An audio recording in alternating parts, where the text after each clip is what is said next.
कुछ बरस पहले तक इंजन ऑयल की दुनिया पर एक छत्र राज करता रहा कैस्ट्रॉल अब बिकने जा रहा है।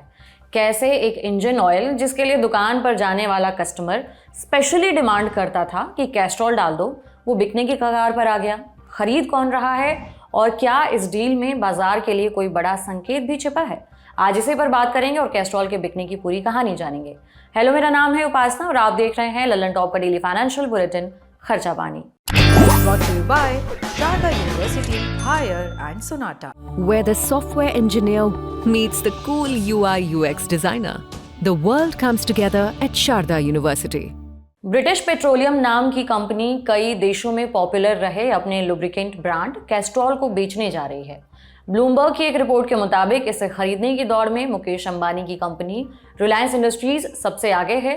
इनके सामने रेस में है दुनिया की सबसे बड़ी तेल कंपनियों में शुमार सऊदी अरामको, अमेरिका की जानी मानी investment firm Apollo global management और लोन स्टार फंड्स। ये सब कैस्ट्रॉल के लिए बोली लगा रहे हैं।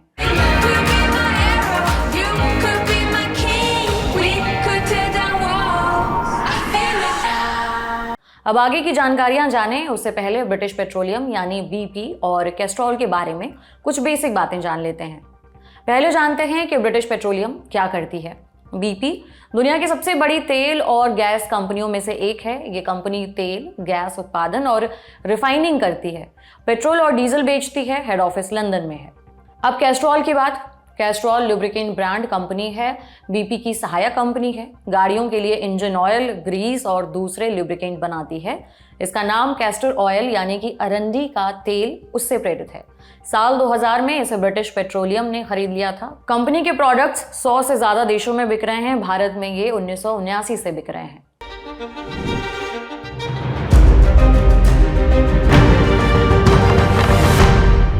ब्लूमबर्ग को सूत्रों से मिली जानकारी के मुताबिक कैस्ट्रॉल को बेचने की डील बीपी के लिए 8 से 10 अरब डॉलर के बीच की हो सकती है, करीबन 68,000 करोड़ से 85,500 करोड़ के बीच। लेकिन कैस्ट्रॉल बिक ही क्यों रही है? जैसा हमने अभी बताया कि बीपी मुख्य तौर पर ये तेल और गैस कंपनी है, इसलिए कंपनी अब अपने गैर प्रमुख कारोबारों को बेचकर रिन्यूएबल एनर्जी जैसे फील्ड्स में इन्वेस्ट करना चाहती है। पिछले कुछ सालों में बीपी के शेयरों का प्रदर्शन अन्य कंपटीशन वाली तेल कंपनियों जैसे कि शेल या फिर एक्सॉन की तुलना में कमजोर रहा है।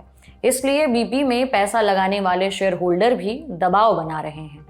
बीपी के बड़े शेयर होल्डर्स में से एक एलियट इन्वेस्टमेंट मैनेजमेंट कंपनी पर लागत कम करने का दबाव बना रहा है। एलियट इन्वेस्टमेंट का बीपी को सुझाव है कि गैर जरूरी कारोबार जैसे कि कैस्ट्रॉल को बेच दिया जाए और कोर बिजनेस यानी पुराने धंधे, तेल गैस जैसे मुख्य कारोबार पर ध्यान दे। ऐसा करने से शेयरधारकों को ज्यादा फायदा होगा। Elliott Investment British Petroleum company के बड़े शेयरधारकों में से एक है। इस कंपनी की बीपी में करीबन 5% हिस्सेदारी है। वहीं बीपी भारी भरकम कर्जे में भी है।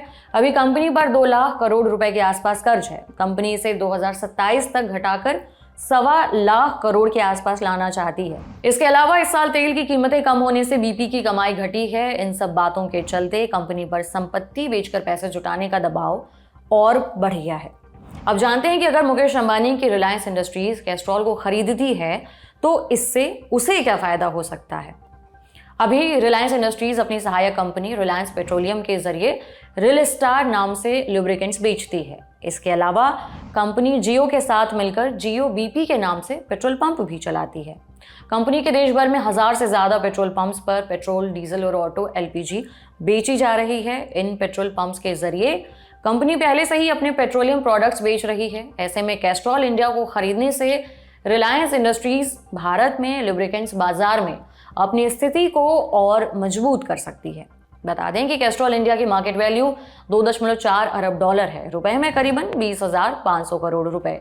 ये केवल भारत में कैस्ट्रॉल के शेयर बाजार में लिस्टेड कंपनी के शेयरों की टोटल वैल्यू है।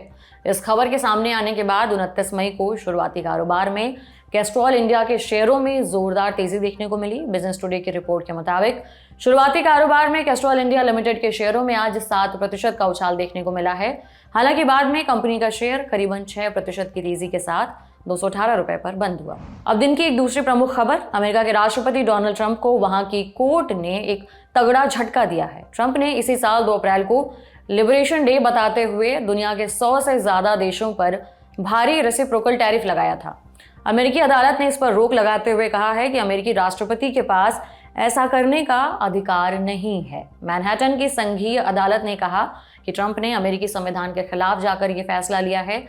इसके तहत ट्रंप ने भारत पर 26% रेसिप्रोकल टैरिफ लगाया था, जो 10% बेसलाइन टैरिफ के अतिरिक्त था।